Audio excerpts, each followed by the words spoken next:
Welcome to 15 Minutes with Amoofy, real voices, real moments, and the stories that might just shift yours. Today, we sit with someone whose life journey, dedication to supporting innovation ecosystems and entrepreneurial networks, and wise advice has already shaped so much of what Amoofy is becoming. He also mentioned to me once that after reading the book, The Hard Things About Hard Things, he realized that going forward requires taking strong and difficult decisions and great leadership. Vincent, bienvenido. Thank you for being here. And we're so happy and blessed that you're a member of our advisory board. So thank you.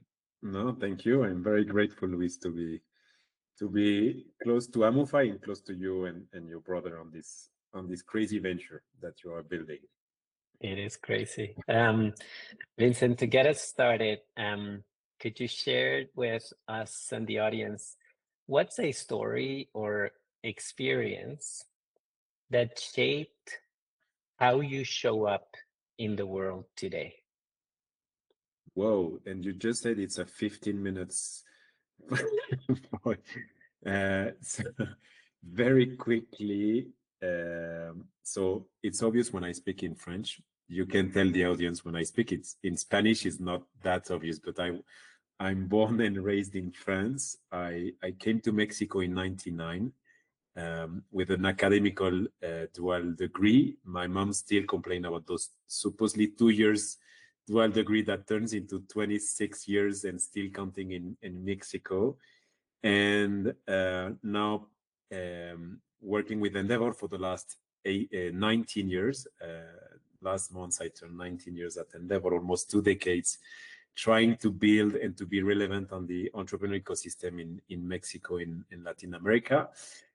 Father of Leah and Chloe, my 2 princesses that's really helped me to be the best version I want to be. No, so this is me in 3 minutes.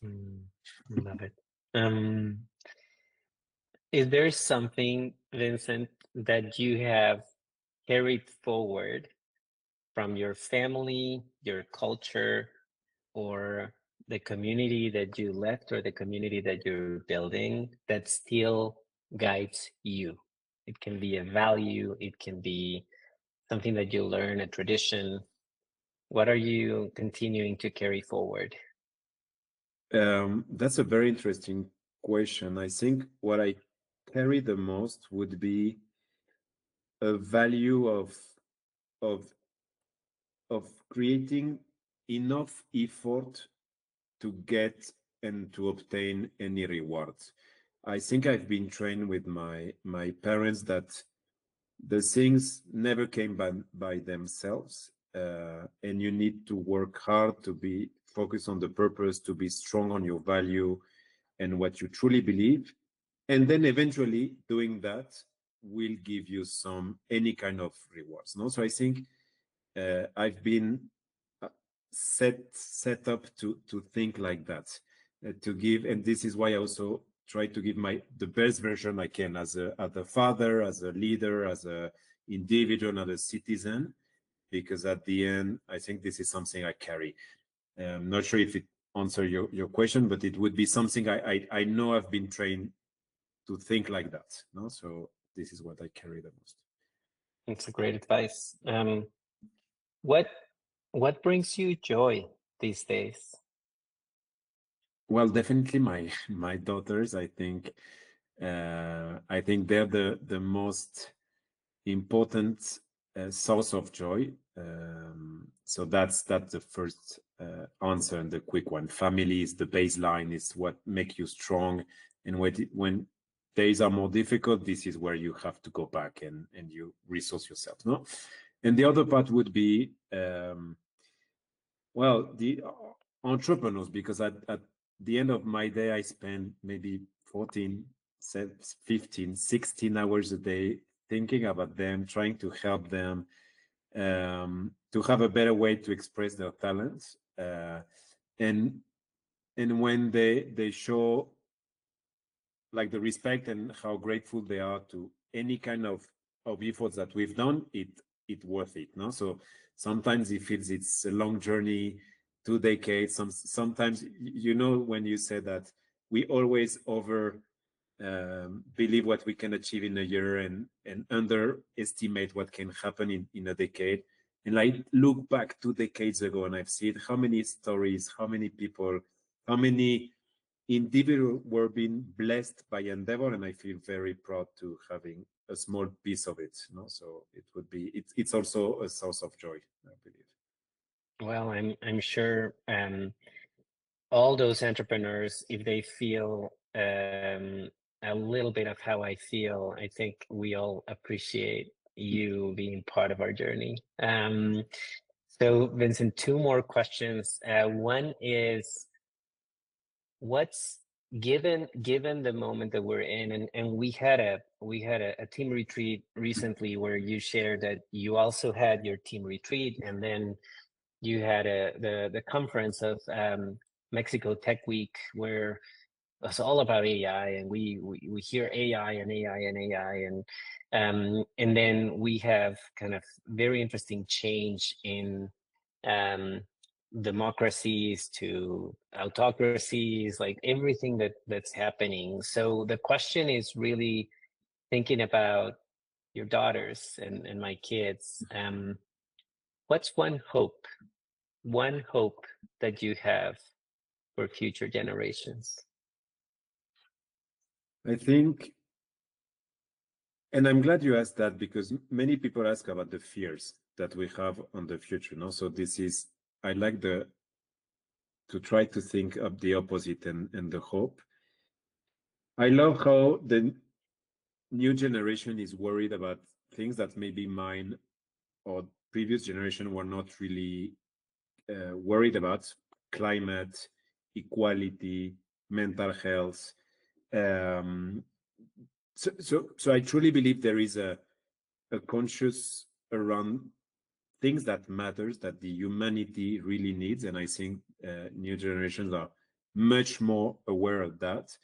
And when I see my two daughters already doing some breathing and meditation and help and having in the back of their system um, how to say, how to be grateful, how to think about things that I had to spend 47 years of my own stories to just start something around that, and they were born with that. It's only about hope, because the consciousness about emotions, about the planet where we live, about, I think this is really important, and I truly believe that this generation, with the AI, the technology that they will have in their hands, and the purpose that they can get, I think they can do magic. So this is my hope. Mm. I know a lot of people are waiting to hear what you just said. That was beautiful. Final question. Why should someone listening now join what we're doing at Amoofy?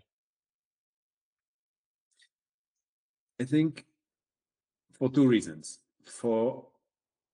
I think it's a matter of what I always believe. It's for the founders, no, because of you, and I think they should be aware of Luis, of your brother, and the things you've done before and the things you will achieve after that. And Amoofy, for now, it's a vehicle to create something big, and hopefully it get big enough to transform many lives and to turn many stories, many memories into something that people will never forget, and that have those baseline to remember. But if not, you'll build something greater in the next one. So for me, when you have strong entrepreneurs with an amazing mission of transformation, and they are willing to give enough sacrifices to get into their purpose, it's good enough to start to listen to those stories, and to listen both stories, the Luis stories and the Amoofy stories. And we hope that it get whenever your mission and your limit wants to, but if not, we'll be there backing the next venture, because it's all about entrepreneurs willing to transform economies, to transform status quo, to create wealth, to create jobs, to create stories that inspire. And I think you'll be remembered, and hopefully with your own voices and the voices around Amoofy, for doing something relevant. Thank you. Thank you, Vincent, for believing. Thank you for championing us, for pushing us, for your questions. But today, thank you for your advice. And to our audience, thank you for listening to this moment of humanity. If you felt something, share it. If you heard the truth, follow it.